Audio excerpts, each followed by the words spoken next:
Mas, lepas ih. Dara berusaha melepaskan tangannya dari genggaman Pandu. Nggak bisa, udah lengket. Coba aja kalau nggak percaya. Pandu mengangkat tangan kirinya yang menggenggam erat jemari Dara. Jangan pakai tenaga dalam dong, tenaga biasa aja, ejek Dara masih berusaha melepaskan tangan Pandu. Sudah berada di beranda kediaman Jaya, tidak ingin masuk rumah masih dengan kondisi begitu dan dilihat oleh yang lain. Ia belum siap menjadi cecaran pertanyaan atau disudutkan karena kedekatan bersama putra kedua keluarga Mahendra. Pandu hanya tersenyum simpul melihat usaha Dara, hampir tergelak saat gadis itu mengingatkan kalau ia pernah kalah tidak bisa mengelak dari pukulan di hidung. Mas, lepas. Kalau dilepas, aku dikasih apa? Ucapan terima kasih. Aku tidak butuh itu. Yang lain dong, ujar Pandu lagi sengaja menggoda dan mengulur waktu. Dara menatap sekeliling, sebagian lampu pekarangan dan carport sudah dimatikan. Hanya ada suara dan aktivitas dari pos petugas keamanan di dekat gerbang utama. Penghuni rumah yang lain pasti sudah tidur, apalagi saat ini hampir tengah malam. Cek, cepat lepas. Aku sudah ngantuk banget ini. Ya ayo, kita ke kamar kamu. Pandu sudah melangkah, tapi dihentikan oleh Dara. Jangan ngaco mas, ngapain juga ke kamar aku.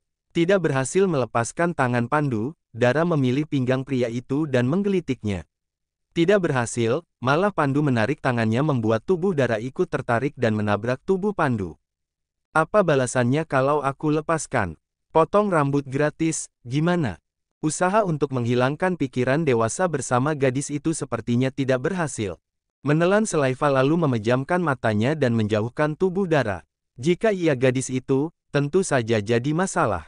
Ada CCTV. Interaksi mereka disaksikan oleh seseorang, lewat jendela utama. Bahkan kedua tangannya mencengkram teralis dan gorden yang disingkap. Si Empat Lan, melihat Pandu dan Dara sudah ancang-ancang akan ke dalam, ia pun bergegas meninggalkan tempat itu. Jangan lupa, pintu kamarnya dikunci, titah Pandu ketika ia menutup pintu depan dan Dara sudah berjalan menjauh. Pastilah, di sini berbahaya ada pria yang suka menyelinap ke kamar anak gadis. Dara mengejek Pandu yang menjawab dengan kekehan pelan. Pandu memastikan keamanan Dara, ia mengikuti tanpa disadari gadis itu.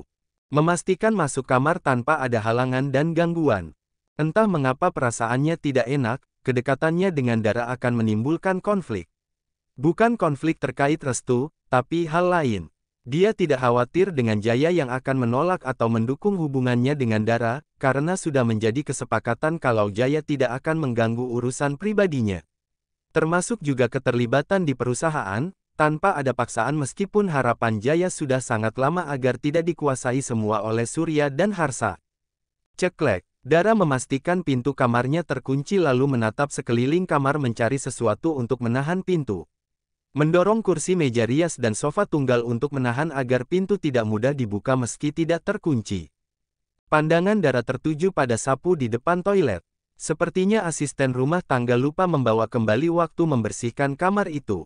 Gagang sapu digunakan untuk menahan handle pintu. Ah, ini baru aman, gumam Dara lalu menuju toilet.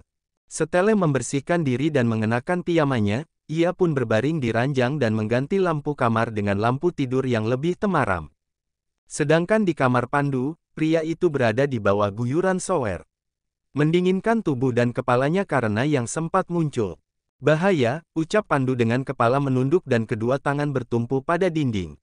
Air masih mengalir di atas kepalanya. Dara bisa buat aku gil 4. *****. Sudah lewat pukul 1 pagi, tapi Pandu belum ada rasa kantuk sedikit pun. Sudah berkali-kali merubah posisi tidur, tapi tidak berguna. Ia menghela nafas setelah beranjak duduk lalu mengacak rambutnya frustasi. Beranjak turun dari ranjang dan mengambil kunci dari laci nakas. Dengan senyum smirk ia berjalan menuju pintu, kemudian berhenti. Tujuannya adalah kamar Dara, tapi mengingat ucapannya tadi bisa jadi Dara sudah memikirkan cara agar ia tidak bisa menyelinap. Tidak habis akal, Pandu menuju ruang kerja Jaya mengambil kunci lainnya, jika rumah bagian depan terdiri dari 2 lantai, termasuk kamar Pandu yang berada di lantai 2. Dara tinggal di area rumah belakang milik Surya. Hanya 1 lantai, tapi cukup luas dan ada koridor penghubung agar tidak perlu keluar rumah untuk menuju rumah bagian depan dan belakang. Sempat memastikan tidak ada yang melihatnya berada di depan kamar Dara, Pandu memutar kunci dan menekan handle pintu. Namun, berkali-kali ditekan, gagang pintu terasa keras.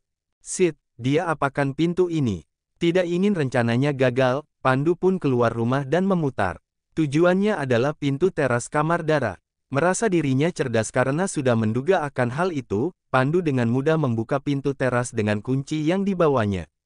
Haha, aku lebih cerdas, sayang, gumam Pandu lalu kembali menutup pintu kaca tersebut dan menguncinya. Pandangannya tertuju ke arah pintu, pantas saja susah dibuka karena ada penghalang dan gagang sapu. Meski pencahayaan temaram, Pandu bisa melihat wajah Dara yang terlelap damai. Pria itu mendekat dan berjongkok di sisi ranjang di mana Dara berada, mengusap pelan wajah itu lalu mendekatkan wajahnya dan mencium bibir Dara. Rencana hanya itu, memastikan Dara sudah tidur dan sekilas sebagai penghantarnya untuk tidur, Pandu tergoda untuk mengulang kembali tidur bersama Dara.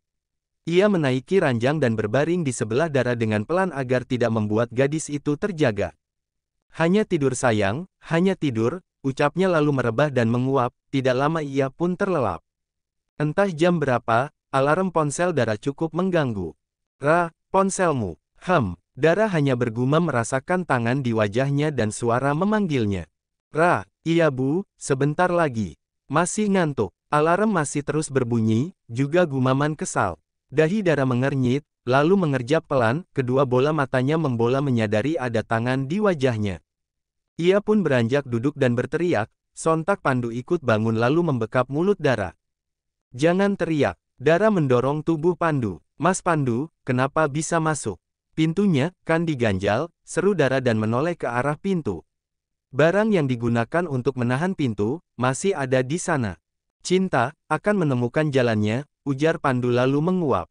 Jalan kepalamu, sahut Dara lalu memukuli Pandu dengan bantal. Pasti sudah macam-macam, kan? Hanya satu macam, sayang. Opa sarapan di kamar, kalian sarapan saja tidak usah tunggu yang lain. Aku berangkat dulu. Surya melewatkan sarapan dan pamit pada Kemala. Hanya ada Dara dan Citra di meja makan, Kemala mengantar Surya ke depan. Karena tidak harus menunggu yang dituakan, Dara pun langsung memulai sarapannya. Citra sejak tadi menatap tidak suka siap menabuh genderang perang.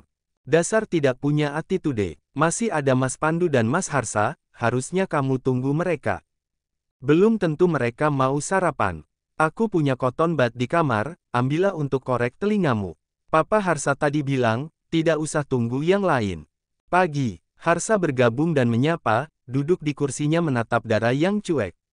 Mulut gadis itu hanya menjawab sapaan tanpa menatap ke arahnya.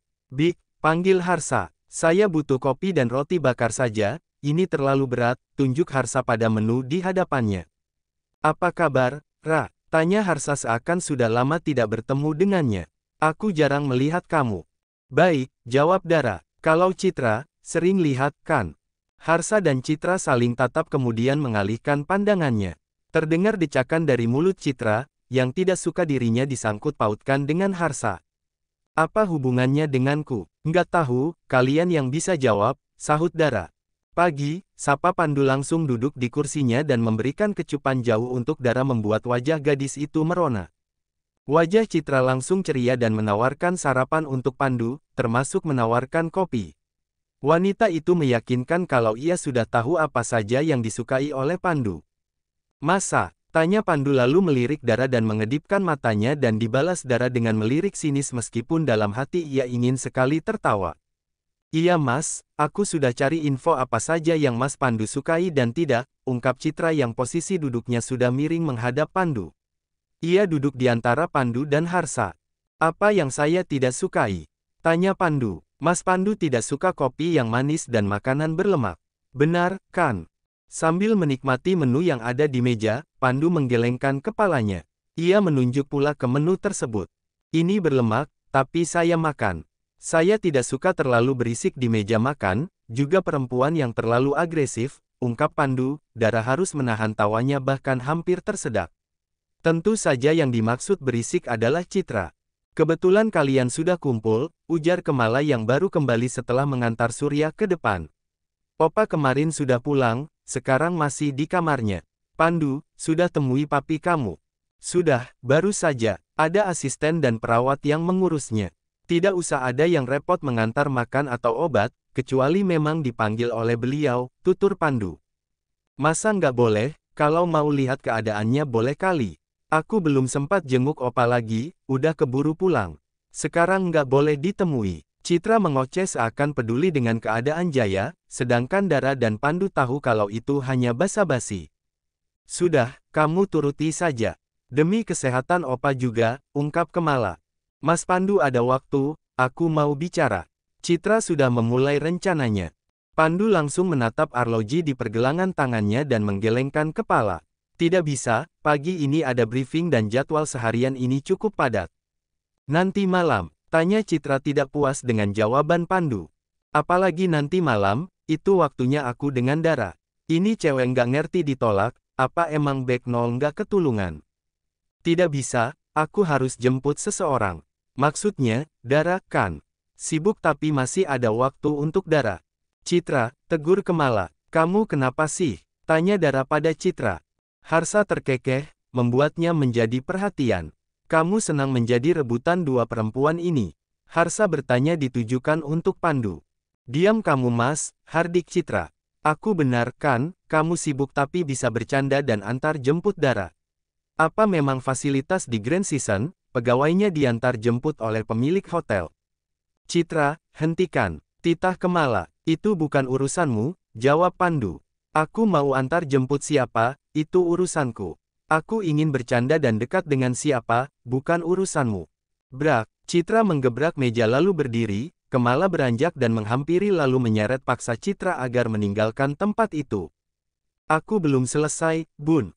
Jangan buat keributan, Opa sedang sakit. Dara menghela pelan lalu meneguk air minum di hadapannya. Aku tidak merasa diperebutkan oleh dua perempuan, tapi aku sedang berjuang merebut hati perempuan yang luar biasa. Tidak mudah meyakinkan dan mendapatkannya, tutur Pandu dengan tatapan lekat pada Dara. Hah, N4 fu makanku hilang, ujar Dara. N4 fu makan hilang, tapi sudah habis sepiring, gumam Pandu lalu beranjak dan mengusap kepala Dara saat melewatinya. Nanti aku telpon, kalau sudah selesai, kembalilah ke kamarmu. Tahu sendiri, di sini ada setan. Setan apa maksudmu? Tanya Harsa agak berteriak dan Pandu yang sudah menjauh mengabaikannya. Hih, tiba-tiba aku merinding, ujar Dara. Aku duluan, Mas. Dara agak berlari meninggalkan meja makan. Asteris. Bela saja Dara dan abaikan aku. Bunda tidak bela siapapun, jelas-jelas kamu yang memulainya. Bagaimana bisa Bunda harus menyalahkan Dara? Karena semua ini karena Dara. Mas Harsa, sekarang menolakku karena ingin kembali pada Dara. Bahkan Pandu juga enggan menerimaku karena suka dengan Dara. Harsa ingin kembali pada Dara. Apa maksud kamu, Citra? Citra gelagapan. Hah, sudahlah. Tidak ada yang memihakku, karena aku sebatang kara semua mengabaikan aku. Aku sedang berusaha untuk tidak jadi beban kalian lagi. Dengan mendekati Pandu dan memaksakan perasaan kamu. Sebenarnya ada apa dengan kalian? Tanya Kemala. Keluarlah, Bun. Aku ingin sendiri, ujar Citra. Tidak ingin Kemala tahu masalah sebenarnya. Citra, aku ingin sendiri. Kemala menghela nafasnya, lalu meninggalkan Citra dan keluar dari kamar itu. Sempat menyusul ke meja makan sudah tidak ada siapapun, hanya asisten rumah tangga yang merapikan meja. Wanita itu kembali ke kamarnya sendiri, lalu menghubungi seseorang. Halo, kamu sudah dapat informasinya. Kemala terdiam mendengar seseorang bicara di ujung sana, memijat dahinya lalu menghela pelan. Oke, nanti malam. Di butik saja. Setelah panggilan berakhir, ada pesan masuk di ponsel Kemala. 2 buah pesan berisi foto. Foto pertama, memperlihatkan Harsa dan Dara di sebuah restoran.